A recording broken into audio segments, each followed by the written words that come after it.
Ayan nga po ang aking testimony na patuloy na tinetestify ko ito sa lahat ng mga churches na aking pinupuntahan na noong ako ay 5 taong gulang pa lang nag-board nga ang ating budhi pastor sa aming bahay sa Santa Lucia. Bata pa po ako noon. Naglalaro tuwing hapon na pagkagaling niya sa school. Alam na namin yun, kapag dumarating na yan, ang tikas niya noon, macho yan. Nung binata siya, ang ganda po ng tindig niya. Kapag nakikita ko na siyang dumarating, iniipon ko na po lahat ng mga bata na kalaro ko. At makikinig na kami ng kwento niya tungkol sa Bible. Yun yung palagi kong hindi nakakalimutan na hindi ako naging pastora kung walang ginamit ng Panginoon para sa akin ngayon.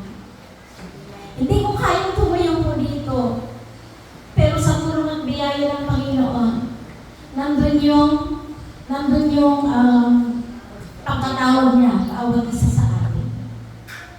Kaya salamat sa Panginoon, sa Tatay Pastor. Biro mo kapag 5 taong gulang ka, kapag lumaki ka na, nakakalimutan na natin yung di po ba?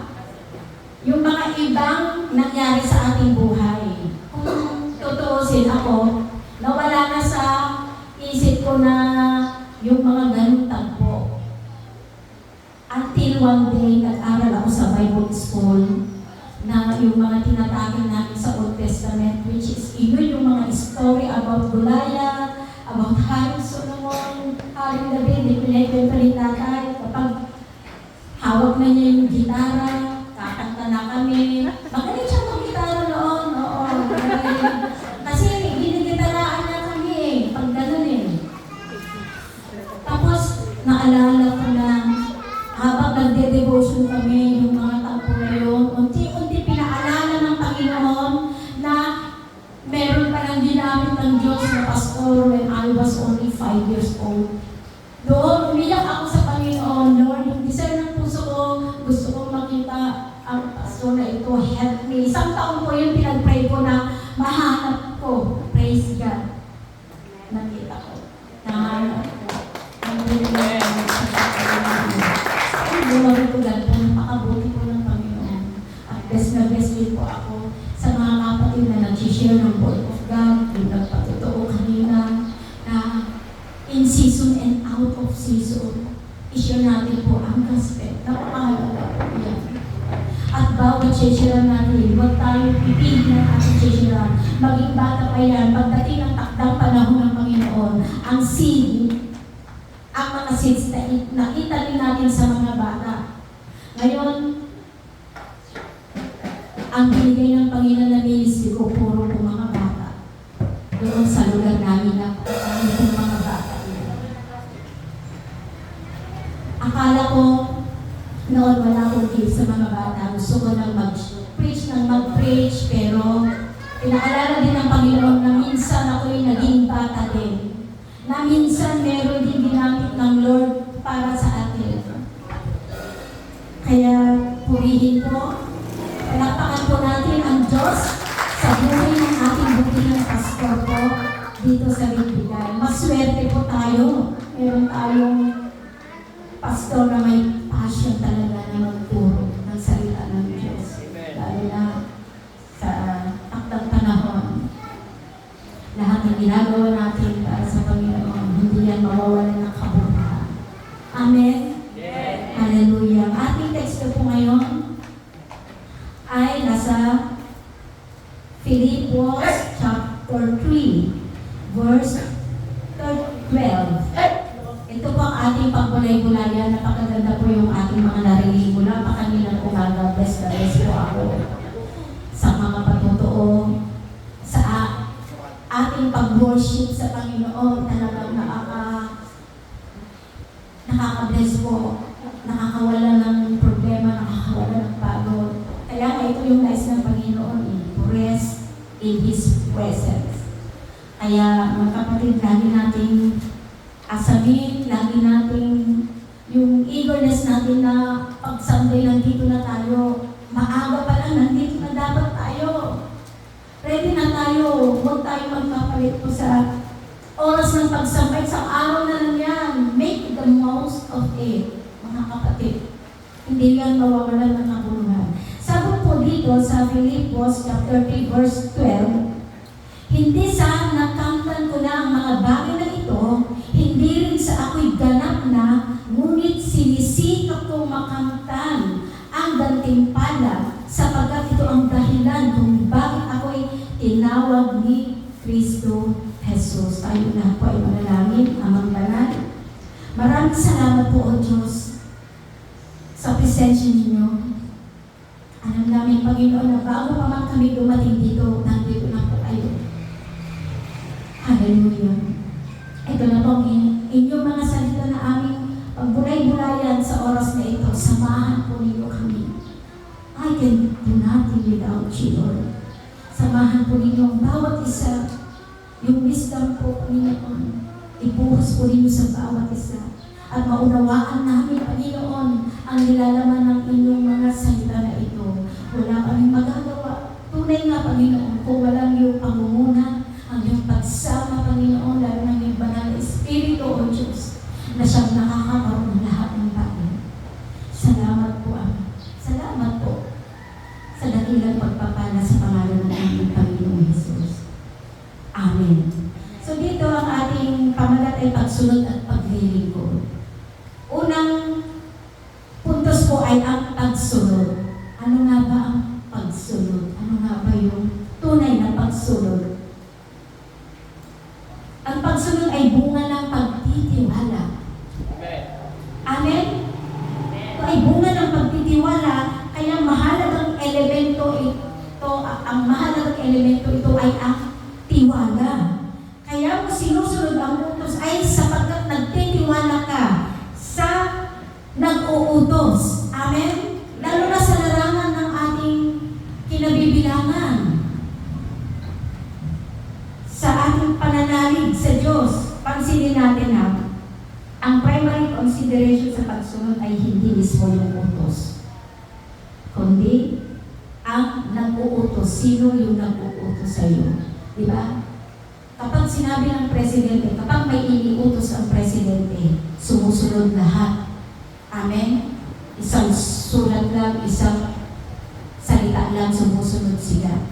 Kasi, kilala nila kung sino yung nag-uutos sa kanila. Tayo, kilala ba natin kung sino yung nag-uutos sa atin? Sa ating buhay? Kapag may tiwala ka sa nag-uutos, susunod ka. Ano man ang mangyari, lalo na mga anak tayo ng Diyos, kahit hindi mo masyadong naiintindihan o marami kang tanong, sumunod tayo. Kung ang utos lamang ng Panginoon ang naririnig natin na iniuutos sa atin, sumunod po tayo. Amen. Amen. Ang pagsunod po ay nagbubunga ng mga pagpapala. Obedience brings blessings, and disobedience brings curse. Tandaan po natin yun, mga kataga-dayan na mula sa ating Panginoon. Kilala natin ang nag-uutos sa atin. Ay mga kapatid, mahirap man yung iniuutos o madali. Basta kilala mo. Ang nag-uutos sa atin ay hindi lang po basta-basta, kundi ang gumawa ng langit at lupa. Amen? Ang nakakagawa ng mga himala. Natatandaan ba natin yung utusan ng Diyos si Abraham? Nalisanin niya ang kanyang bayan. Pupunta siya sa isang lugar na hindi niya alam, hindi niya kilala.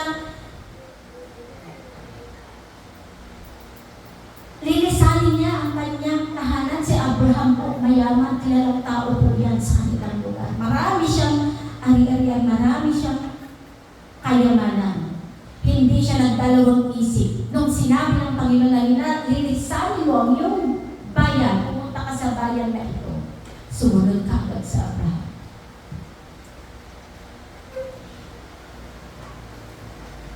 Sumunod siya hindi dahil nagandahan siya doon sa inuutos, kundi may tiwala siya doon sa nag-utos sa kanya. May tiwala siya sa Diyos. Panginoon ang puso ni Abraham, yung pananampalataya niya. Kaya nga siya tinagurian na he is the father of faith. Sumunod si Abraham. Kilala niya yung nagbubutos sa kanya eh. Sa bawat ministry, sa bawat larangan ng ating kinagagalawan, yung spiritual na buhay natin. Ito dapat ang lagi nating sinusunod, yung mga utos ng ating Panginoon. Si Noe, inutusan ng Diyos. Anong iniutos niya kay Noe? Gumawa siya ng malaking barko. Hindi alam ni Noe kung ano ang paggagamitan nito dahil nung panahon ni Noe ay hindi nila alam ang ulan. Walang ulan noon. Hindi nila alam. Hindi nagtanong si Noe, bakit kaya pinapagawa ako ng Diyos ng napakalaking barko? Ilang palapag. Hindi siya nagtanong ng gano'n, kundi ginawa niya, sinunod niya. Di po ba, nababasa natin lahat ng mga measurement mula sa taas hanggang sa baba, sa width ng barko, lahat ng palapag, may sukat, sinunod lahat po ni Noe ang lahat ng sinabi ng Panginoon. Mga kapatid, kung may inuutos sa atin ng Diyos, sumunod tayo. Alam ng Diyos ang ginagawa niya, mga kapatid. Amen? Yung karunungan natin, wala yan sa Panginoon. Matalino po ang Diyos. Oo, pinsan masakit. Akala natin masakit, ang hirap, yung iniuutos ng Diyos. Pero sinabi na ng Diyos hindi ito mahirap, mga anak. Bakit? Kasi ibinuhos na nga niya yung kanyang banal na espiritu Anong banal na espiritu? Siya yung tumutulong sa atin upang magampanan natin ang bawat iniuutos sa atin ng Diyos. Kaya tayo nagtatagumpay. Oo, mahirap na. Mahirap-hirap ng buhay ko. So, naglilingkod naman ako sa Diyos. Pero bakit ganito? Wag tayo magre-reklamo, mga kapatid. Kundi mag-worship tayo. Kapag nakakaranas tayo ng mga matitinding pagsubok doon sa ating paglilingkod, lalo na sa ating pagsunod, worship God. Walang-wala yung mga kalalagayan natin. Ito si Pablo, sabi niya, sinisikap niya. Ngunit sinisikap kong makamtan ng gantimpala sapagkat ito yung dahilan kung bakit ako'y tinawag ni Kristo. Nagsusumikap siya masunod ang lahat ng mga iniuutos ng Panginoon sa kanya. Si Caleb, napakatagal ng paghihintay ni Caleb doon sa ipinangako ng Diyos na lupa, 45 years.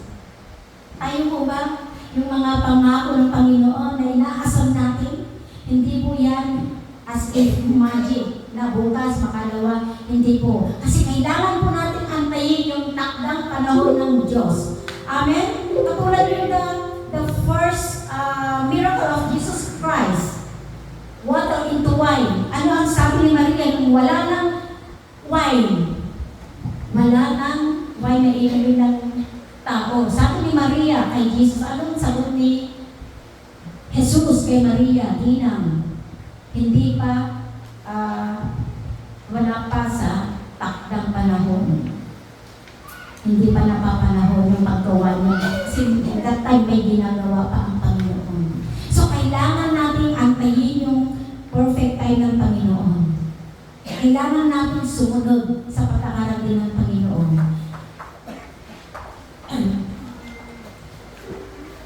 Ganito rin ang ating inaasahan. Pagsunod na nakasalig sa pagtitiwala.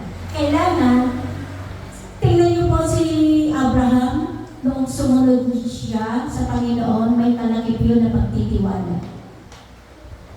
Nagtiwala siya. Tingnan niyo noong time na tinawag ng Diyos si Moses, nakipag-diskusyon pa si Moses. Di ba? Panginoon, hindi ko kaya magsalita, utal ako.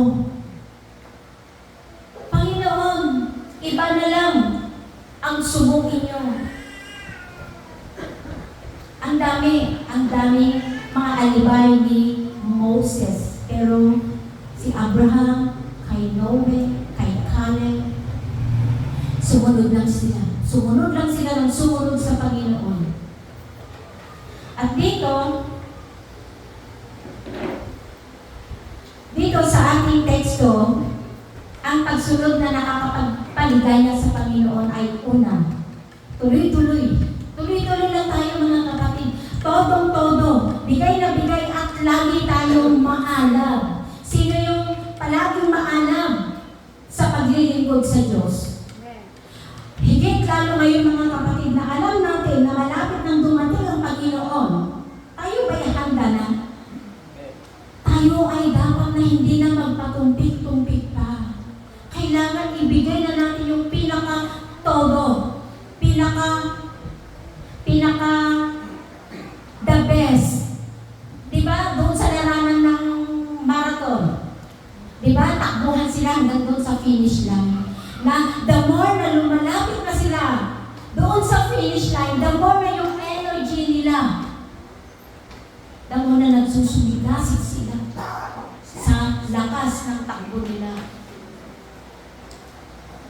Para yung focus nila yung finish line. Ganun din tayo mga Kristiyano. Lahat tayo ay may takbo.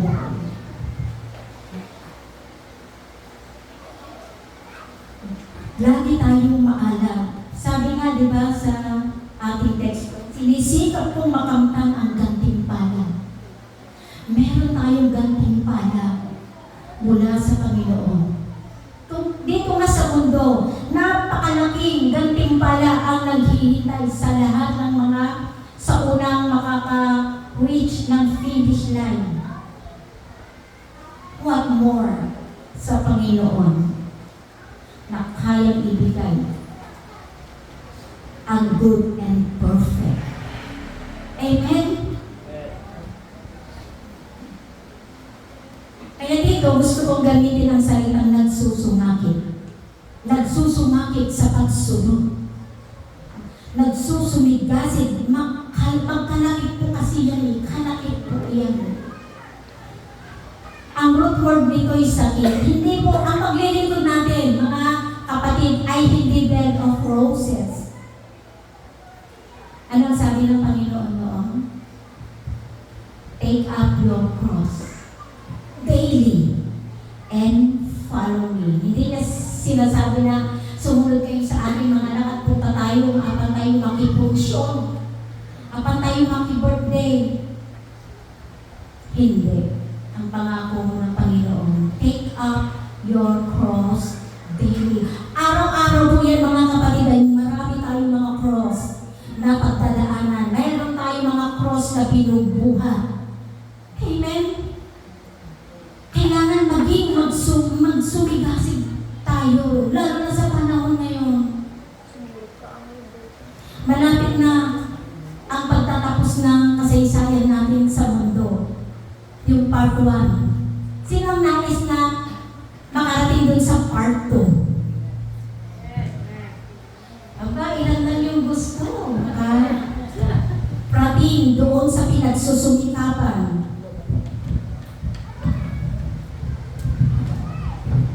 Pagsumikapan po natin lahat.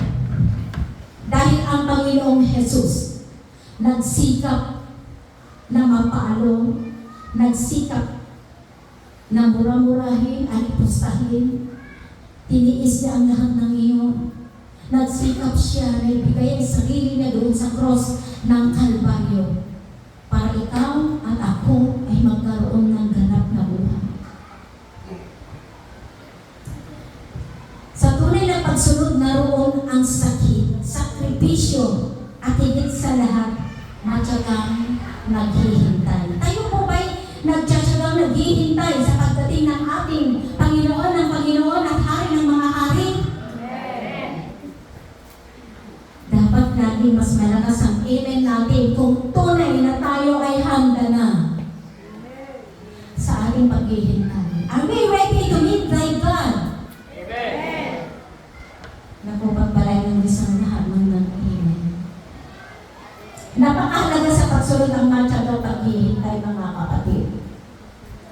Madalas dito tayo nasusubukan sa ating pagsunod. Maraming mga balakid, bako-bako, dumadaan tayo sa napakaliit na daan. Ay ano kung maliit na iskinita man yan, mabato, matinik, gabundok ang ating nilalakaran, pero mga kapatid, lagi mong alalahanin na sa iyong bawat paghakbang mo dyan, kasama mo si Kristo. Amen? Walang mahirap sa Diyos. Wala. Sa isip lang natin, itinatanim lang ng kaaway na mahirap, pero hindi po. Mag-focus lang tayo. Looking unto Jesus, the author and finisher of our faith. Madali tayong mainip sa pagtupad ng Diyos sa ating mga pangako, sa kanyang mga pangako. Napakadali nating bumigay. Minsan, natitisod pa tayo. Alam niyo mga kapatid, ang tunay na ligtas na, hindi mo na pinapansin yung mga katitisuran. Hindi nyo alam yung mga katitisuran sa buhay niyo ay inilagay ng Panginoon niya to make you grow. Amen? Kaya huwag mo pagalitan.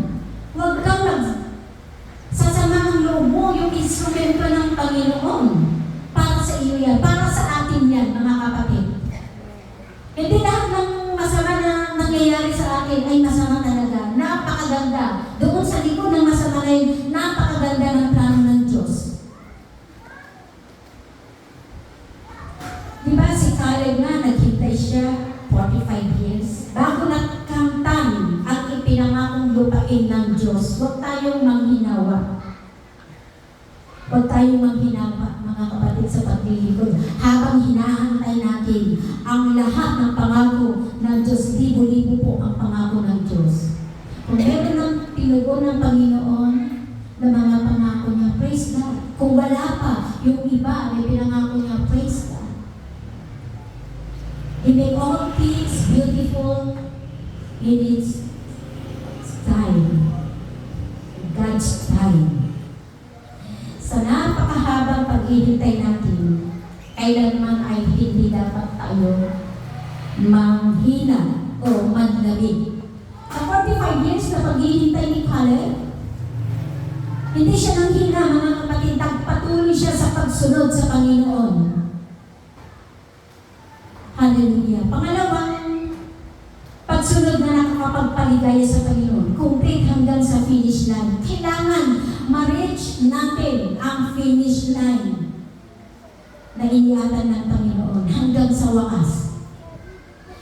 Nagsimula ka ang malakas, mabilis, energetic. Pero pagdating sa kalagitnaan, bigla kang huminto. Bigla kang nanghina. Baliwala yan, mga kapatid, yung ganyang pagsunod sa Panginoon. Huwag tayong huminto. Huwag tayong huminto. Magpatuloy tayo. Kahit usad pagungman yan, ang mahalaga, nagpapatuloy tayo sa pagliligot at pagbibigay ng pagpapaligaya sa ating Panginoon. Sabi nga sa Matthew 24, verse 13, di ba? Ngunit ang mananatiling tapat. Ano pang kasunod? Ngunit ang mananatiling tapat hanggang sa wakas, ang siyang maliligtas. Kapag hindi natin pinagtapatan, mga kapatid, hanggang sa wakas yung ating pagsunod sa Panginoon. Huminto tayo.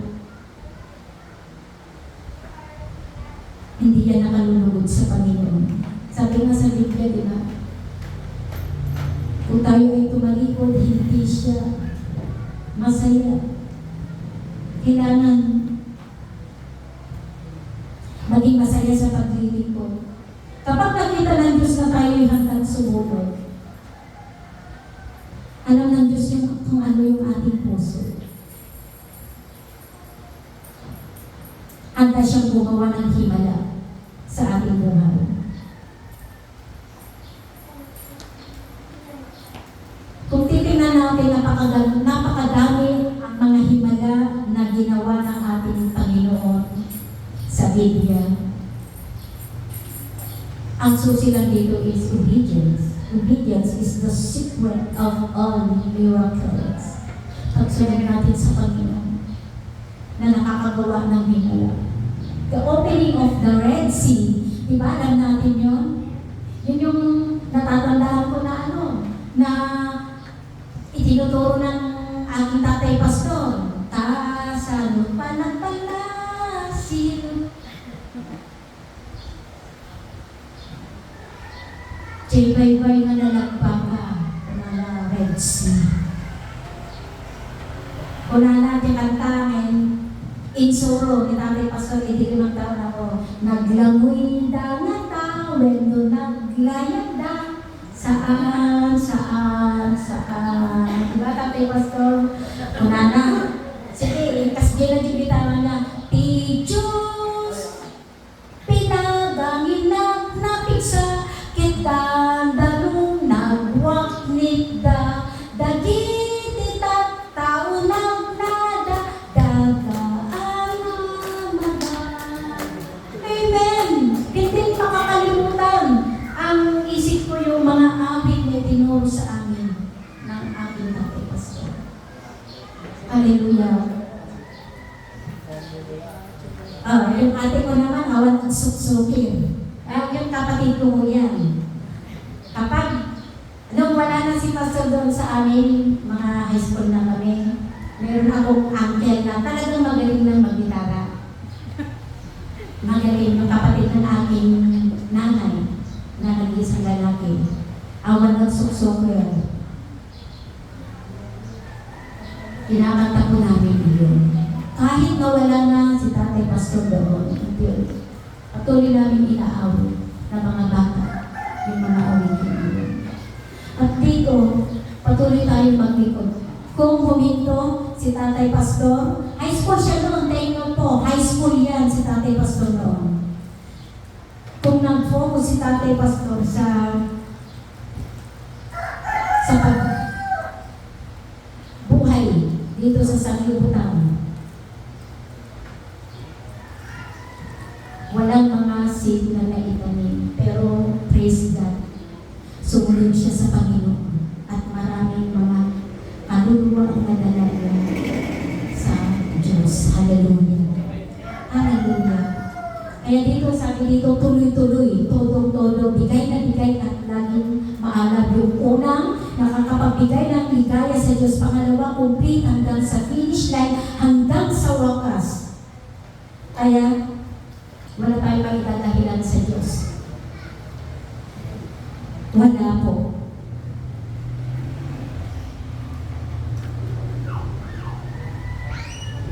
Alam natin ang lahat ng mga miracles na ginawa ng Diyos sa Biblia. All were conditional on obedience. Humakbang lamang po tayo. Humakbang tayo sa pagsunod sa Diyos. No promise is automatically fulfilled. Kapag may pinangako tayo, sample, ako nangako, di po ba? Ibinigay mo kagad yung pangako. Pangako ba yun? Hindi naman, di ba? Kundi, may ipinapangako ka na pagdating ng takdang panahon, tutuparin mo yung pangako mo.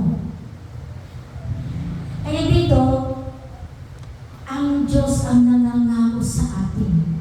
At alam natin na sa kanyang takdang panahon ay susunod siya. Tutuparin niya kanyang pangako. Lalo na yung ipinangako niya na ako'y babalik at kukunin ko kayo. Sabi niya, di ba, nangako siya, ako ay aakyat at ako ay maghahanda ng inyong matitirhan doon sa langit. At kapag naihanda ko na ang inyong titirhan, babalikan ko kayo. Ang babalikan ng Panginoon sabi sa 1 Corinthians verses 2, chapter 2, 8 and 9, babalikan niya ang lahat ng nagmamahal sa Kanya. Lahat ng mga nagmamahal sa Diyos.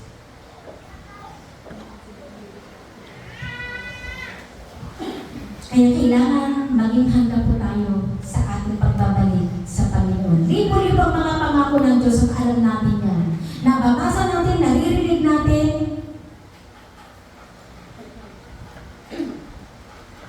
At ang mga ito'y handa niyang tuparin sa ating mga buhay kung tayo'y susunod na katulad ni na Abraham, Noe, Caleb, at marami pa.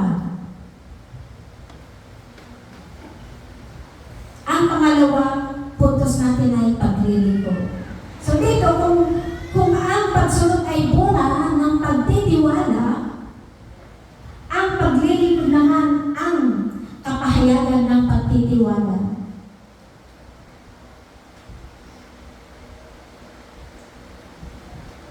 Yung manifestation ng pagtitiwala na gagawin natin doon sa ating pagsunod. Di po ba sabi nga sa Santiago chapter 2 verse 26, pagkain ang pananampalataya. Pagkain ang pananampalatayang walang kasamang gawa. So anong uri ng paglilingkod ang nakakapagpaligaya sa Panginoon sa ating buhay? Anong uri ng paglilingkod? Kanina, anong uri ng pagsunod ang nakakapagpaligaya? Ngayon, anong uri ng paglilingkod ang nakakapagpaligaya sa Panginoon? Unang-una, nagbibigay pag-asa sa tao. Magkalagi po yun.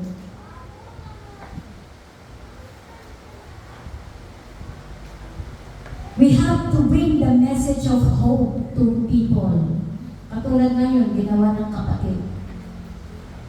Nag-e-evangelize siya. Sinishare niya the gospel of salvation. Pagpatuloy mo yan, kapatid. Pagsunod sa Panginoon mo. Sapagkat tayo man din, lahat po tayo walang exemption. Doon sa Matthew 28, verse 19 and 20, humayo kayo at gawin yung mga bayan ko. Gawin yung mga lingkod ko, ang lahat ng tao.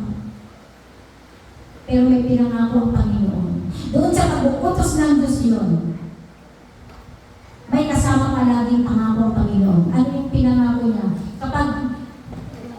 Kapag sinunod natin ang utos ng Panginoon, kapag ginawa natin, I will be with you to the end of ages. So, bakit ka mahihiya na i-share ang salita ng Diyos? Tandaan po natin, mga kapatid, panalangin natin sa Panginoon na bigyan tayo ng boldness, courage, para ma-share natin sa mga kamag-anak natin ang salita ng Diyos. Napakahalaga po ito. Na tayo natin ay magbasa ng salita ng Diyos. Ang Bible po, hindi po dapat nilalagay lang natin doon sa pedestal na kalagay. Kailangan po yan. Basahin natin para, kasi ang salita ng Diyos ay ano ang sinasabi sa Hebrew 4:12 about the Word of God. Quick and powerful, mga kapatid. Ito yung pinaka-weapon natin. Kung powerful pala ang salita ng Diyos, bakit hindi natin palaging hawak? Hindi po dekorasyon lamang sa ating tahanan ang Biblia. Kailangan po yan binabasa natin, mga kapatid. Hindi lang tuwing linggo tayo nag-aaral, nagbabasa. Kundi magiging lifestyle po natin ito para malaman natin kung ano yung kalooban ng Diyos sa ating buhay. Kung ano yung mga gusto ng Diyos, kung ano yung nakakapagpaligaya sa Diyos, kung ano yung ayaw ng Diyos na gawin natin. Walang makakapunta sa langit na gumagawa ng kasamaan. Walang makakapunta sa langit na sinungaling. Walang makakapunta sa langit na disobedient. Tandaan po natin, kailangan maging tama po yung ating paglilingkod. Kailangan maging alam natin kung ano yung nakakapagbigay ng kasiyahan sa Diyos na tumawag sa ating mga kapatid. Hallelujah. Kaya dito, nagbibigay pag-asa sa tao. Alam niyo mga kapatid, ang totoong pag-asa ay nasa salita ng Diyos. Pansinin mo, kapag meron nai-despair dyan, meron mga na-i-stress, problemado, talagang nadi-depress na, sharean mo ng Word of God. Sharean mo. Mabilis ang makapangyarihan ng salita ng Diyos. Kikilos ang Panginoon sa Kanya. Tatanggalin ng Panginoon ang lahat ng bigatin niya, ang lahat ng mga iniisip niya na hindi na mabuti. Kasi kung ano-ano na yung in-inject ng kaaway. Pero kapag si Lord ang kumilos sa buhay, yung sinesiran mo ng Word of God, makikita mo yung himala. Nagkakaroon siya ng maaliwalas na mukha. Umiiyak siya dahil narinig niya yung ipinangako ng Diyos sa kanyang buhay. Na-enlighten siya, mga kapatid. Hallelujah. Hallelujah. We have to bring the message of hope to people. Remember, we are not people of the crucifixion. Hindi na tayo yung napapako. Hindi na tayo yung nandyan lang sa isang sulok. Tagapakinig lang. Hindi. Kailangan tagagawain. We are not people of the crucifixion, but we are Easter people. Tayo ay muling nabuhay na. Hindi na tayo dapat namumuhay pa doon sa mga nakaraan. Kaya nga, di ba, si Apostol Pablo, kung babasahin niyo yung buong chapter 3 na ito, nandyan yung nais ni Apostol Pablo. Sabi dito sa 13, mga kapatid, sa Philippians chapter 3 verse 30, mga kapatid, hindi ko pinapalagay na nakamit ko na ito, ngunit isang bagay ang ginagawa ko. Isang bagay ang sinasabi mo. One thing I do. Ano yung sinasabi ni Apostol Pablo na one thing? Sabi dito, habang nililimot ko ang nakaraan at sinisikap na marating ang layuning nais kong makamtan. At ano yung nais na makamtan ni Apostol Pablo na ito? Tandaan po natin, si Apostol Pablo ay isang mayaman, matalinong tao, kilala sa lipunan. Ito yung nililimot ni Apostol Pablo. Dito sa verse 7, sa teksto natin, sa chapter natin, sa chapter 3 po tayo, iikot lamang po na tayo dito. Ngunit dahil kay Kristo, ang mga bagay na pinakahalagaan ko noon ay itinuturi kong walang kabuluhan ngayon. Ano-ano ang mga ito? Sa verse 8, oo, itinuturi kong walang kabuluhan ang lahat ng bagay bilang kapalit ng lalong mahalaga. So, na-enlighten din si Apostol Pablo doon sa mga iniisip niya, hindi, magaling ako, kilala akong tao.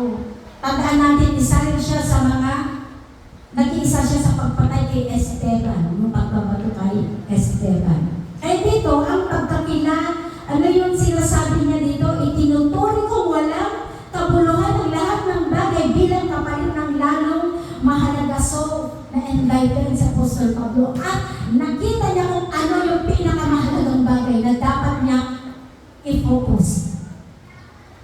Ano ito? Ang pagkakilala kay Kristo Jesus na aking Panginoon. Tayo po ba ay katulad din ni Apostol Pablo na ito yung inaasam, yung lalong makilala ang ating Panginoong Hesus Kristo. Sabi niya dito, ang pagkakilala kay Kristo Jesus na aking Panginoon. Ang lahat ng bagay ay ipinalagay kong walang kabuluhan at itinuring kong basura Kristo. Wow! Hallelujah! Ganon din po ba ang ating mindset? Katulad kay Pablo, na makamtan yung pinakamahalaga sa buhay natin. Tulungan tayo ng Panginoon, mga kapatid.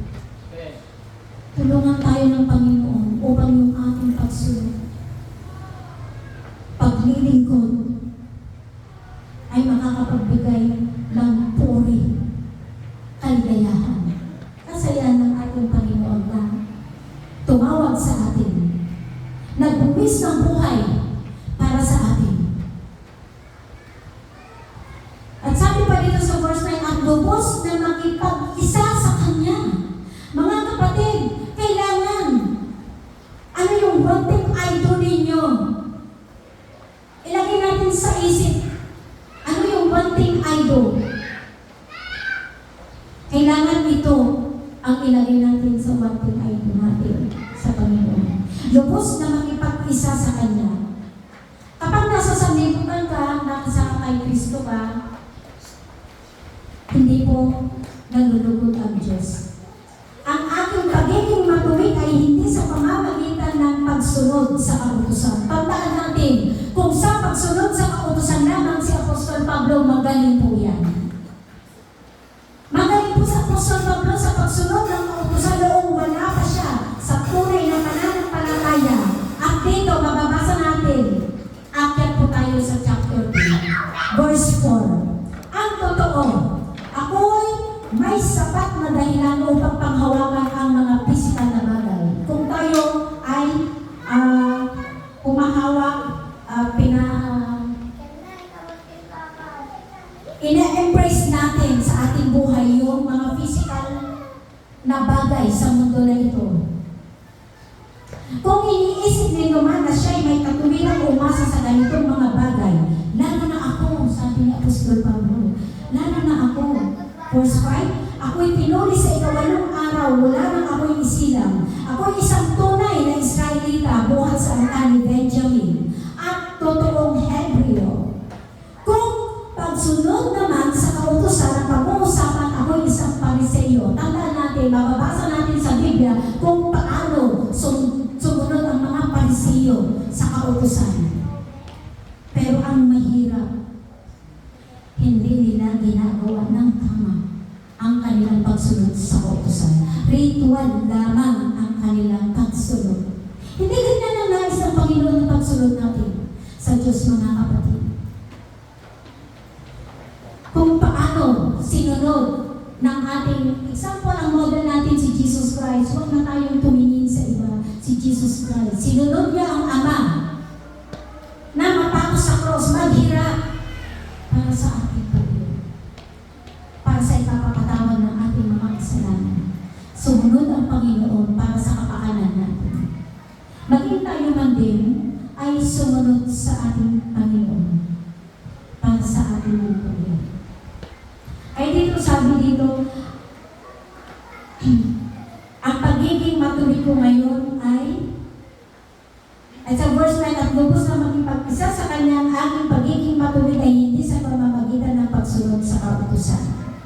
So dito, sa verse 6, akyat tayo po, sa pagiging masugi ko sa kautusan, inusig ko ang iglesia. Ang iglesia, ito na yung mga followers of Jesus Christ. Na tunay na inusig niya dahil sa buong akala niya mali yung kanilang mga pagsunod sa Diyos. Ang sa tingin niya, ano itong lumalabas na ito? Sino yung Kristo na yan? Na pinapangaral nila, hindi ito yung nasa kautusan. Iba yung inaakala ni Pablo yung panahon na yun. Kaya sobra niyang inusig at pumapatay pa siya ng mga Kristiyano.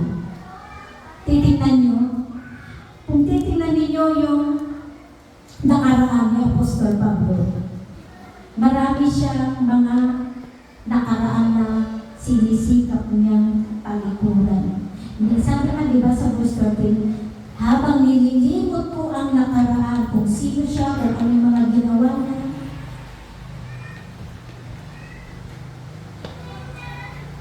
sinisikap na marating ang layunin nais niyang makamtan.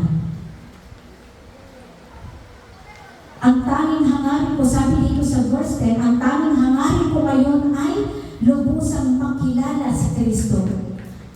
Hinahangad po ba natin na mas makilala pa si Kristo? Magbasa tayo ng kanyang salita. Nandun lahat ang patungkol sa kanya mula cover. From cover to cover, nandyan ang Panginoong Hesus. Ipinapakilala sa atin ng Ama. Magbasa tayo ng kanyang salita. Nandyan po lahat ang mga katotohanan na dapat nating malaman. Dito, sabi na dito, ang tanging hangarin ko ngayon ay lubusang makilala si Kristo, maranasan ang kapangyarihan ng kanyang muling pagkabuhay. Yung maranasan natin, yung kapangyarihan, the power of resurrection, mga kapatid. Makibahagi sa kanyang mga paghihirap. Sino ang gusto maghirap sa pagsunod sa Diyos? Mga kapatid, hindi mawawala ng kabuluhan ang paghihirap natin sa pagsunod sa Diyos. Amen? Hindi mo mawawalan kung titignan natin ang sinoo na mga paghihirap ni Apostol Pablo. Makarating lamang ang salita ng Diyos sa atin, mga Gentiles. Mga kapatid, si Apostol Pablo po, ang ginamit ng Diyos para yung magandang balita na yan ng kaligtasan ay dumating sa atin. Kung titignan ninyo, si Apostol Pablo, pumapatay ng Christian yan. Mataas na tao yan. Pero nung na-enlighten siya, tinawag siya ng Panginoon. Sobra yung pagkadami, pagkilos ng Panginoon sa kanyang buhay. At hindi lang kay Apostol Pablo, sa lahat ng mga disipulo niya, na sabi nga, payo lamang ang dadalhin sa may sakit, gumagaling ang may sakit. Amen? Ganon katindi ang pananampalataya, pagsunod at paglilingkod ni Apostol Pablo sa tao noon. Kaya gumagawa ang Panginoon ng himala.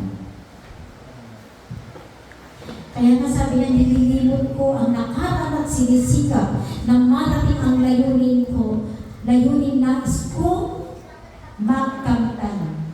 Sabi sa verse 14, nagpupunyagi ako patungo sa hangganan upang makamtan ang gantimpala ng pagkatawag sa akin ng Diyos sa pamamagitan ni Kristo Jesus. At ano ito, pinagpupunyagihan ni Pablo ng makamtan. Sabi dito sa verse 14, ang buhay na nasa langit.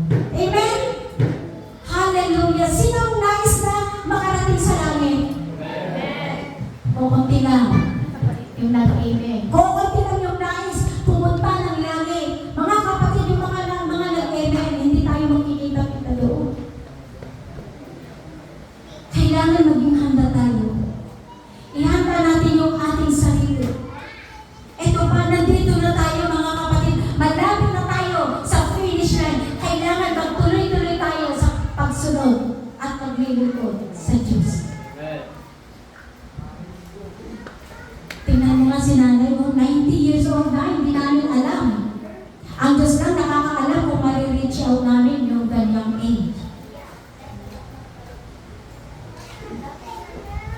90. Blessing po ng Panginoon yan. Blessing ng Panginoon po yan. Sapagkat meron nga sa sinapupunan papulak ay namamatay na, nawawala na.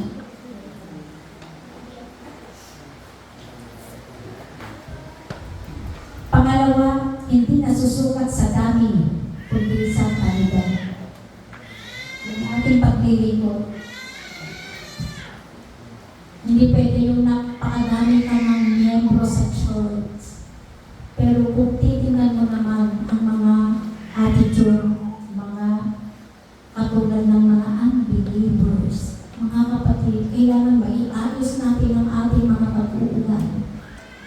Mga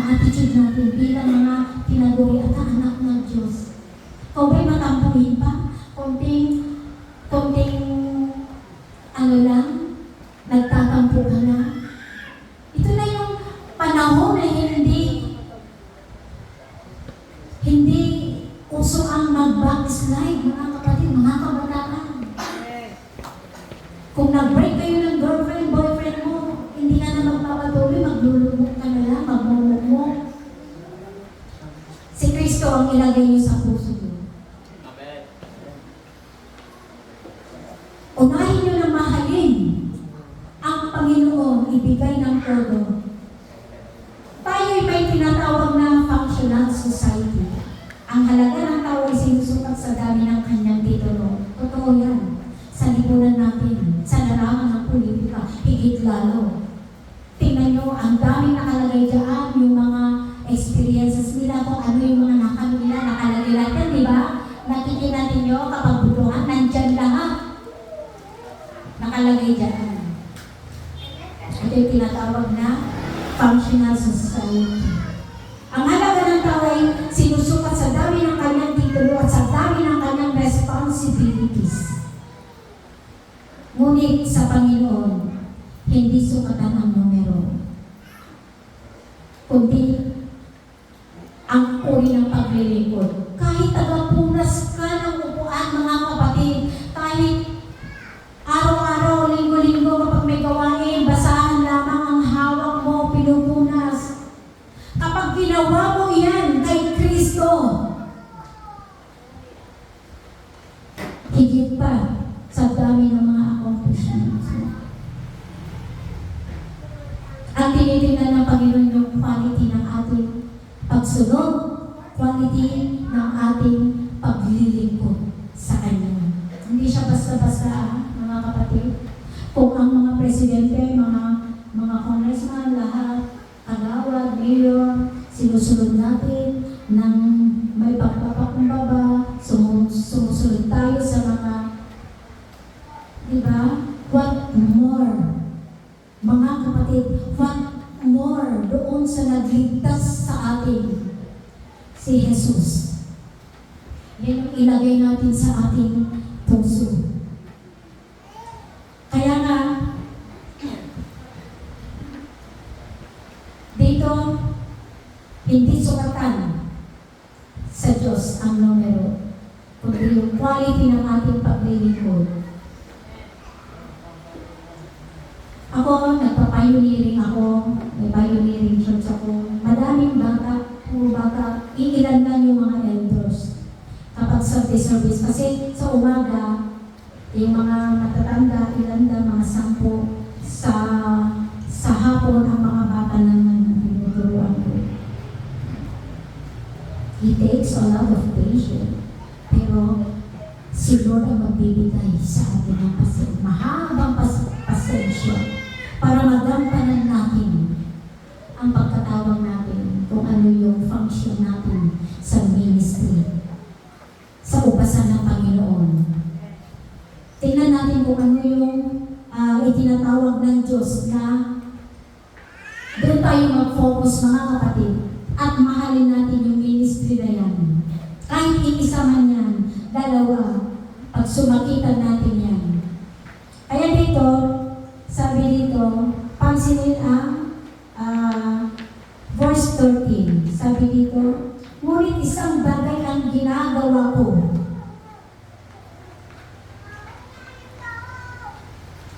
Sabi dito, but one thing I do. Yung isang bagay na ginagawa niya, yun yung importante. Importante kay Apostol Pablo. Hindi naman sinabi dito sa Biblia na, but many things I do. Diba? One thing I do, sabi, minsan ito ang problema sa atin. Ang dami-dami gusto natin yung, dahil leader tayo, gusto natin marami tayong ginagawa. Marami. Na to the point na yung iba doon, nakakaligtaan natin. Kulang yung pag-aasikaso natin. Matawag lamang na napakadami natin ginagawa sa ministry. Matawag lamang na napakadami nating ministry. Ako, leader din ako eh. Madami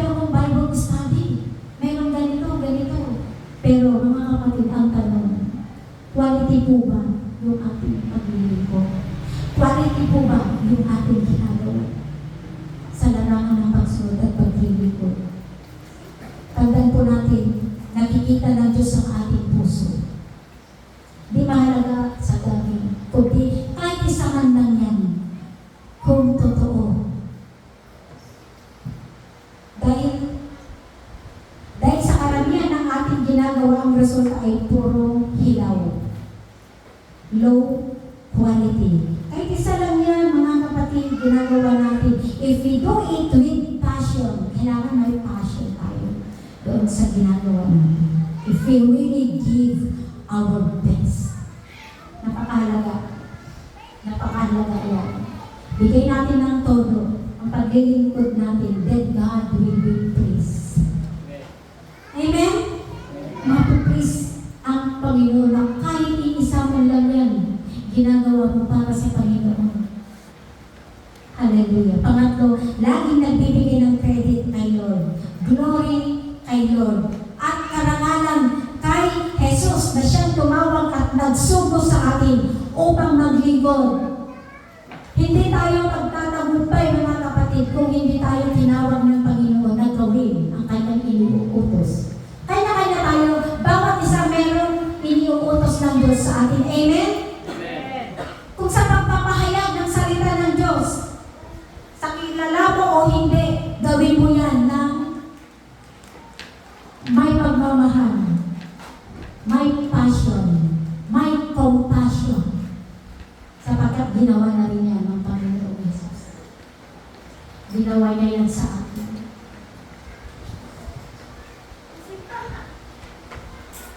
Dito, nabasa natin kanina sa verse 14, nagpupunyagi ako patungo sa hangganan upang makamtan ang gantimpala ng pagkatawag sa akin ng Diyos sa pamamagitan ni Kristo Jesus. Through Jesus Christ. Huwag tayong gagawa kung hindi iniuutos ng Diyos sa atin.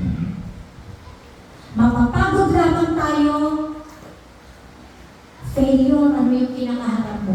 Kapag hindi ka tinawag ng Diyos sa larangan ng ministry na yan, mapapagod ka. Maglulupay-pay ka. Dito nagpapatuloy na ako patungo sa hangganan upang makamtan ang gantimpala ng pagkatawag sa atin ng Diyos sa pamamagitan ni Kristo Jesus. Ito yung ating pagpupunyagihan. Ito yung nais na makamtan ni Apostol Pablo, kaya nakikipag-grace siya sa buhay, mahirap man o madali. Kailangan natin ito, mga kapatid, makipaglaban. Kasi hindi biro yung pagkikipaglaban natin sa mundo na ito. Hindi natin nakikita ang kaaway natin. Amen? Pero may kasangkapan siya na ginagamit para i-reveal ng Panginoon kung sino yung ating kaaway. At alam natin yan. Dito ang nais ni Apostol Pablo magpunyagi, alam natin kung paano yung paggawa, paano sumunod si Apostol Pablo kay Jesus. At huwag na natin antayin pa na tayo ay magulang pa para sumunod kay Lord, katulad ng nangyari kay Apostol Pablo. Nakita niya yung kalwalhatian, malinging na liwanag. Nakita niya yung glory ni Jesus. Kaya naman ang kanyang mata ay nabulag at humina ang paningin. At kahit kung titingnan natin, kahit mahina ang mata ng Apostol Pablo, kahit nakakulong siya, nagsusulat pa rin siya, pagpapaalala sa mga kapatid, nagpapalakas pa rin siya ng pananampalataya ng mga kapatid natin nasa ibang lugar. Sa Galatia, yan sa Filipos, sa Corinthians, di ba? Sa Efeso, patuloy siyang gumagawa ng sulat kahit sa kulungan siya at kahit mahina yung kanyang paningin. Kaya nandun nga si may kasama siya dun sa kulungan siya, nagdidikta, nagsusulat. Pero kapag alam ng mga kapatid na si Apostol Pablo na yung may handwritten kasi malalaking letra po isulat ni Apostol Pablo, gawa nga ng mata niya ay mahina dahil sa pagkakita niya doon sa liwanag ng Panginoong Hesus nang siya ay tinawag. Kaya dito, ang pinakakamithi na makamtan ni Apostol Pablo ang buhay na hahantong sa langit. Tayo rin po ba mga kapatid? Ito po ba yung minimiti natin na makamtan ang buhay na walang hanggan? Sumunod tayo sa Diyos. Dapat natin laging isipin na ang ating paglilingkod ay tugon sa tawag at paanyaya ng Diyos sa buhay natin. Dahil dito, ang paglilingkod ay dapat ituring na isang malaking pribilehiyo. Mga kapatid, hindi lahat ng tao ay tinawag. May tungkulin sa iglesia. Tinawag sa paglilingkod. Hindi lamang tayo tinawag, kundi pinili. Yan yung tamang word. Pinili tayo ng Diyos. Kaya dapat natin tanggapin ng may kagalakan sa halip na isang pasanin. Mga kapatid, huwag natin ipalalagay ng ating ministry ay pasanin, isang napakabigat na responsibilidad. Hindi. Sumunod ka lang doon sa eksakto na pinapagawa ng Diyos sa atin. Hindi tayo mapapagod. Mag-focus ka lang. Mag-focus ka doon sa pagkatawag sa iyo ng Panginoon. Pangatlo, nag-aakay sa tao tungo sa kaligtasan sa pamamagitan ni Jesus. Ito yung tatlong uri ng paglilingkod na nakakapagpaligaya sa Panginoon. Amen. Hallelujah. Tandaan natin lagi mga kapatid, yung sinasabi ni Apostol Pablo na ang lahat ng ito'y magagawa ko dahil sa lakas na loob sa akin ni Kristo. Ano ba itong magagawa niya? Sabi dito sa verse 12 ng Philippians chapter 4, sabi dito, alam ko kung paano. Umpisa natin sa 11. Hindi ko sinasabi ito dahil sa kayo pinaghahanapan ko ng tulong. Natutunan ko ang kasiyahan. Maging anuman ang aking kalagayan. Verse 12. Alam ko kung paano maghikahos. Alam ko rin kung paano managana. Natutunan ko na ang sikreto kung paano masiyahan sa anumang kalagayan sa buhay. Ang mabusog o ang magutom. Nangyari na po ba sa atin ang mabusog at magutom?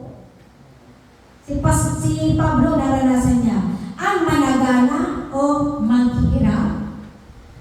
At mas marami yung paghihirap kaysa managana. Mga kapatid, magalak tayo. Ito yung sinasabi niya na lagi natin sinasabi na I can do all things through Christ who is to give me strength. Ito yon. Hindi natin pwedeng i-apply na nagkaroon na ng kotse yung kapitbahay mo. Ano bang trabaho natin? Titingnan natin. Magkakaroon din ako niyan. Hindi masama mangarap, pero hindi natin pwedeng i-apply ito doon. Hindi.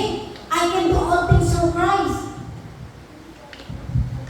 Ito yung sinasabi niya. Tungkol pa rin ito sa paglilingkod. Hindi tungkol doon sa paggamit ng mga bagay-bagay sa sanlibutan na ito. Naka-inline pa rin ito sa pagsunod at paglilingkod. Yung sinasabi ng Apostol Pablo, na kaya natin ang lahat ng kahirapan na ito sa tulong at biyaya, langkas na ibibigay sa atin ng Diyos. Amen? He is the source of all strength. Wisdom. Lahat ng mabubuti at perpektong bagay ay mula sa Diyos. Sa Matthew 6:33, ang lahat ng bagay, material things, idaragdag lamang yan ng Panginoon. Amen? Ano yung pinaka-utos ng Panginoon yun? Unahin natin na saliksikin. Seek ye first the kingdom of God and His righteousness, Anong susunod doon? And all these things shall be added unto you. Yung mga kotse pala na ginagamitan mo pa ng verse ibibigay pala ng Lord ng libre. Idaragdag lang ng Lord yan sapagkat alam din niya na kakailanganin natin ng sasakyan. Amen? Amen. Pero ang titingnan ng Panginoon is our heart. Our heart. Yung ating puso. Ang puso natin kung paano yung paglilingkod natin sa Panginoon. Ito yung bottom line ng ating paglilingkod. Nag-aakay sa tao to tungo sa kaligtasan sa pamamagitan ni Jesus. Ito yung bottom line ng ating paglilingkod, mga kapatid. Kailangan lahat ng ginagawa natin ay napapalapit sa tao kay Kristo. Kapag tayo ay magagalitin, kapag tayo ay mareklamo, hindi nakakapagpalapit yan sa Diyos. Mas nakakapagpalapit yan kay Satanas. Tandaan po natin, palagi natin ilagay sa ating puso. Ngayon pa tayo magpatubig-tubig, ngayon pa ba tayo hihinto, malapit na yung finish line, malapit na dumating ang ating Panginoon, ngayon pa ba? Kailangan dito i-apply natin ang Philippians 4:13. Kasi darating talaga tayo sa matinding kahirapan. Amen? Nakalagay na yan sa Matthew 24, hindi na yan mababali. Darating yung matinding kahirapan sa buong mundo na hindi pa nararanasan mula nung likhain ng mundo. Amen? Napakadami na ng paghihirap ang naranasan natin. Pero wala pa po dyan yung sinasabi ng Diyos na matinding kahirapan. Anong gagawin natin ngayon? Ngayon pa lang, magpakalalim tayo sa pananampalataya sa Diyos. Na kahit anuman yung nangyari dito, i-apply natin ang Philippians 4:13. Ang lahat ng ito ay magagawa ko dahil sa lakas na kaloob sa akin ni Kristo. Amen. Hallelujah. Hallelujah. Ano man yung ginagawa natin, ay bunga ng matapat na pagkilala natin sa Diyos. Kasi alam natin kung sino yung nag-uutos sa atin. What is important to God is our relationship to Him. Yung relasyon natin sa Diyos. Hindi yung pupunta ka sa simbahan, makikinig ka sa mga turo ng pagdating, pag-alis mo sa simbahan, gagawin mo ulit yung kinasayanayan mo, na pagbibisyo, hindi po yan. Hindi yan ang natutunan natin kay Kristo. Kailangan meron quality life as a Christian, as God children. Kailangan itakwil natin yung mga makasundibutang mga bagay na ginawa natin noon. Takwilan natin yan, at huwag na natin ibalik-balik. Kaya nga, si Apostol Pablo, nililimot ko ang nakaraan para makamtan ang mas higit, mas dakila. Maging katulad tayo ni Apostol Pablo. Ito yung importante sa kanya. Yung matapos niya yung finish line. Kung handa tayong sumunod sa Panginoon at maglingkod sa Kanya at sa isa't isa, sigurado may tatatag sa atin ang isang pagkakaisang matibay. Ito yung mahalaga sa samahan natin, mga magkakapatid. Yung intact, yung pag-ibig natin, pagkakaunawaan natin, katulad ng pagmamahal ng Diyos sa atin. Maglingkod tayo sa isa't isa. Yan yung nakakapagbigay ng kasiyahan sa Panginoon sapagkat iniuutos niya sa bawat isa sa atin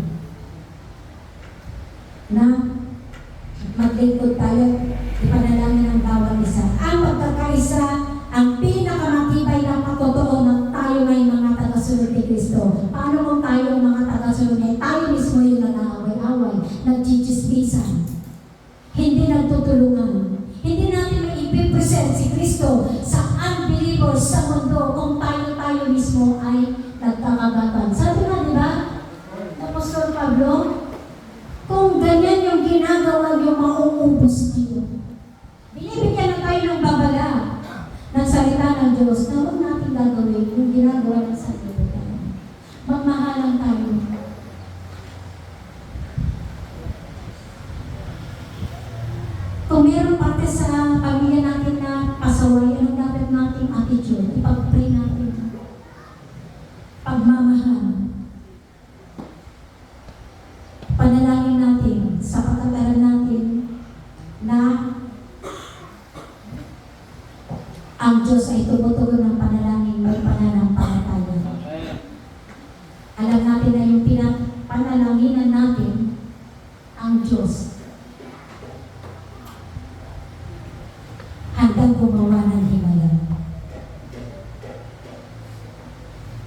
Kaya dito mga kapatid, napakahalaga yung pagkakaisa natin.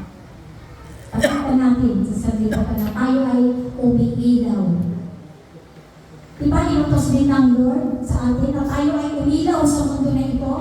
Paano kung aandap-andap yung ilaw natin? Paano natin mabibigyan ng liwanag yung mga nagdidiliman ng buhay? Eh kailangan maliwanagan siya, ma-enlighten siya. Katulad ng pagka-enlighten ni Apostol Pablo. At kung titingnan natin na sobra yung pagkagamit ng Diyos sa kanya, maging sa mahiwalang bagay.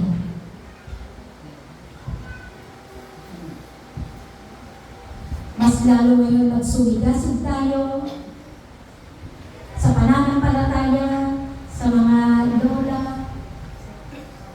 Palagi tayong tumawag sa Panginoon. Lagi natin hilingin ang kanyang gabay.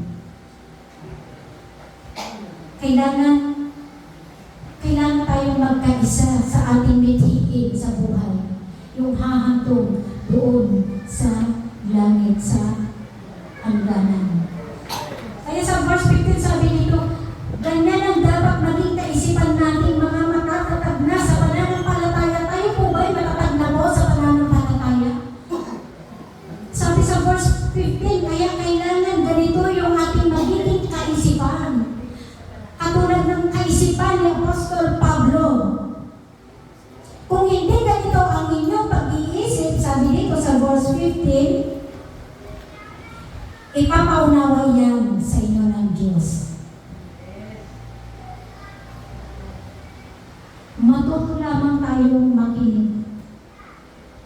Kailangan ma-discern natin kung ano yung kalooban ng Diyos sa buhay natin.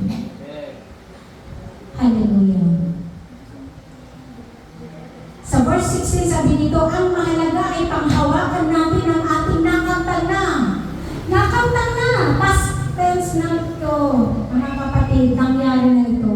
Nakamtan na, sabi dito. Dahil alam natin na nagtagumpay na ang ating Panginoong Jesus. At nandun na siya sa kanang kamay, sa kanan ng ating Ama. Nakamtan na niya ang lahat ng bagay.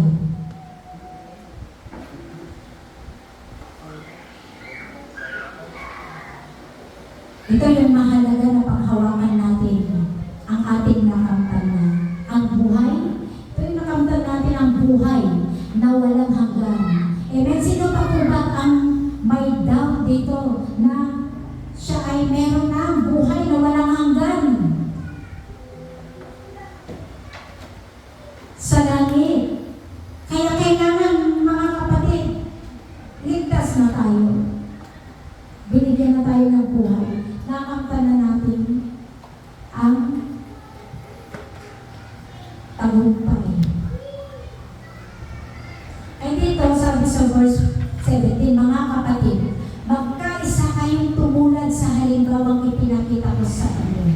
Pagkukulang din ninyo ng pansin ang lahat ng sumusunod sa aming halimbawa, sapagkat tulad ng madalas kong sinasabi sa inyo noon at ngayon, luhang inuulit ko.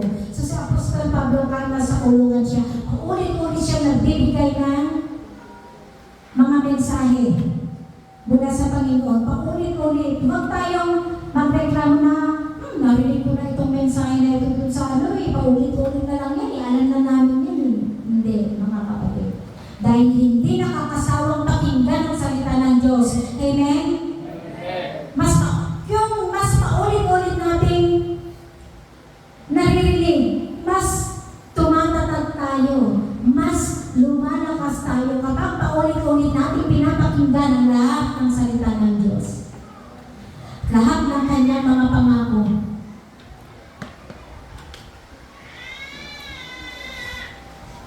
Sapagkat tulad ng madalas kong sinasabi sa inyo noon at ngayon lang ang inuulit ko, sabi ng Apostol Pablo, marami ang namumuhay bilang mga kaaway ng cross ni Kristo. So sinabi na nagbigyan ng maraming kaaway ang cross ni Kristo. Kung mapapansin natin, mahigit 4,000 religion sa mundo. hindi natin, maraming hindi nakakalam kung ano yung tunay na relihiyon. Pero hindi doon sa ating kinabibilangan, sekta, ang tunay na relihiyon, wala yan sa Biblia. Pero may binabanggit sa Biblia na ang tunay na relihiyon ay ang paglingap sa mga balok, sa mga ulila, at ilayo ang sarili sa kasamaan. Amen? Sino nakabasa na ito sa Biblia? Ito yung binabanggit dito na religion, mga kapatid. Kung ating pagbulay-bulayan. Sa atin, we are the followers of Christ. Tayo ang tinatawag na mananampalataya. Sapagkat patuloy tayo nananampalataya sa iniaaral ng Diyos sa atin na nasa Biblia. Paano mo masasabi may pananampalataya ka sa Diyos kung wala ka namang nalalaman sa Kanyang salita? Hindi ka naman nagbabasa ng salita niya. Nandun lahat sa Biblia ang dapat natin panampalatayanan, mga kapatid, sa ating buhay. Hallelujah. Hallelujah. Magkaisa po tayo ng ating puso sa paglilingkod, sa pagsunod. Higit lalo yung pananampalataya. Magsumigasip tayo na makamtan yung hangganan na nakamtanan natin. Kailangan natin ng action. Hallelujah, Lord. Hallelujah. Muli natin awitin yung yung sa English, yung holiness.